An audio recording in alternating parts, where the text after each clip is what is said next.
বাংলাদেশ চলচ্চিত্র শিল্পী সমিতির নবনির্বাচিত কমিটির শপথ গ্রহণ অনুষ্ঠান ছিল মঙ্গলবার। এদিন এফডিসিতে অনুষ্ঠানটি সুষ্ঠুভাবে শেষ হওয়ার পরই সাংবাদিকদের সঙ্গে সংঘর্ষে জড়ায় শিল্পীরা।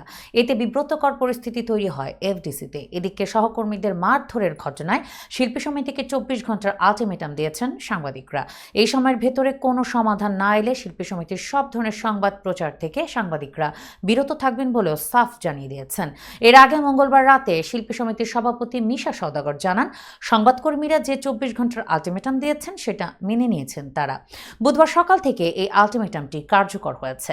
একই সঙ্গে আগামী 25 এপ্রিল থেকে তদন্ত কার্যক্রম শুরু করবে শিল্পী সমিতি।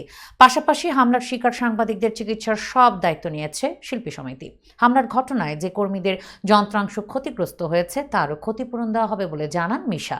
জানা গেছে, নবনির্বাচিত কমিটির শপথ গ্রহণ শেষে শিল্পী সমিতির সদস্য শিবা শানুর সঙ্গে ইউটিউবারদের কথা কাটাকাটি শুরু হয়। এক পর্যায়ে পরিস্থিতি নিয়ন্ত্রণের বাইরে চলে যায়। কথা কাটাকাটির এক পর্যায়ে সাংবাদিকেরা হাজির হলে তাদের সঙ্গেও বাক বিতণ্ডা হয়।